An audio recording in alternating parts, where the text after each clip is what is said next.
بڑے آسان لفظوں میں اگر کوئی جاننا چاہتا ہے، نہ صرف مسلمان بلکہ دیگر مذہب کے لوگ بھی اگر جاننا چاہتا ہے کہ یہ مسلم پرسنل لاء ہے کیا، تو ہم اسے کیسے سمجھیں؟ دیکھیے، فیملی لاز جو ہوتے ہیں عربی زبان میں اسے کہتے ہیں احوال شخصیہ. تو مسلم پرسنل لاء جو ہے بیسیکلی فیملی لاز ہیں.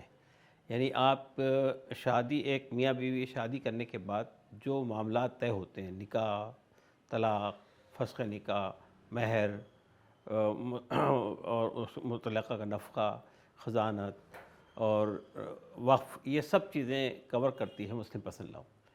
تو مسلم پرسنل لاء جو ہے بیسیکلی 1937 میں ایک شریعت اپلیکیشن ایکٹ 1937 منظور ہوا تھا ہمارے ملک میں، اور اسی کے اندر یہ سب چیزیں ڈیفائنڈ ہے کہ اگر دو میاں بیوی، اگر ایک مرد اور ایک عورت میاں بیوی ہیں، تو ان کے درمیان جب وہ عدالت میں آتے ہیں تو مسلم پرسنل لاء اپلائی ہوگا. تو مسلم پرسنل لاء کا تعلق جو ہے وہ نکاح سے ہے، طلاق سے ہے، مہر سے ہے، نفقہ سے ہے، خزانت سے ہے، اور کسٹڈی سے ہے. اس کے علاوہ جو ہے وہ اوقاف سے ہے. تو یہ سب چیزیں کور کرتی ہے جو مسلم پرسنل لاء کی تحت میں آتی ہیں. لیکن صرف اسے مسلم پرسنل لاء ہی کیوں کہا گیا؟ ایسا اس میں کیا ہے جو یہ اسپیسیفکلی مسلم پرسنل لاء کہہ کر اسے بتایا جاتا ہے؟ کیا صرف یہ مسلمانوں کے لیے ہی ہے اس وجہ سے؟ دیکھیے، پرسنل لاء تو ہر فیملی کے ساتھ، ہر کمیونٹی کے ساتھ ہو سکتے ہیں. جب آپ اس میں مسلم کا لفظ لگا دیتے ہیں، مسلم پرسنل لاء، تو وہ مسلمانوں سے متعلق معاملات ہیں. اگر دونوں میاں بیوی مسلمان ہیں تو ان پہ مسلم پرسنل لاء اپلائی ہوگا.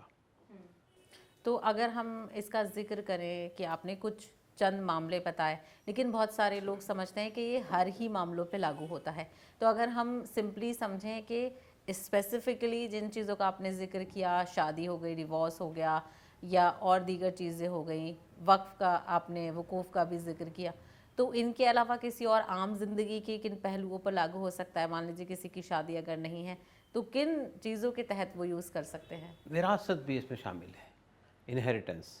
شادی آپ کی ہو یا نہ ہو، آپ باپ کی جائیداد میں آپ کا حصہ ہے، تو یہ سب چیزیں اس سے متعلق ہے. لیکن دیکھیے، دو چیزوں کو الگ الگ کرنے کی ضرورت ہے. ایک ہوتے ہیں کرمنل میٹرز، ایک ہوتے ہیں سول لاس.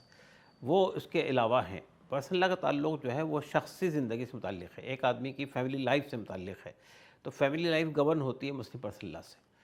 تو یہ فرق کرنا چاہیے ہم کو کہ عام قوانین، کرمنل لاز، اس سے یہ سول لاز الگ ہوتے ہیں. یعنی مسلم پرسنل لاء جو ہے وہ سول میٹرز میں آتا ہے. یعنی آپ کے جو شخصی قوانین ہیں، آپ کے جو فیملی لاز ہیں، آپ کی جو فیملی تعلقات ہیں، ان پر یہ چیز اپلائی ہوتی ہے.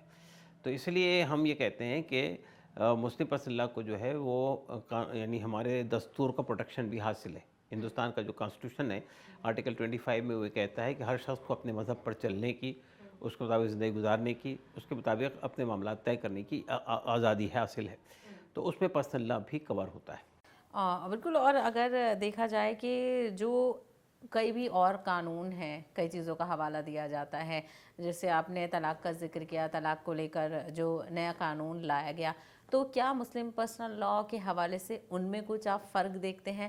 جب اگر مسلم پرسنل لاء موجود تھا تو پھر دوسرا قانون آنا کیا صحیح ہے؟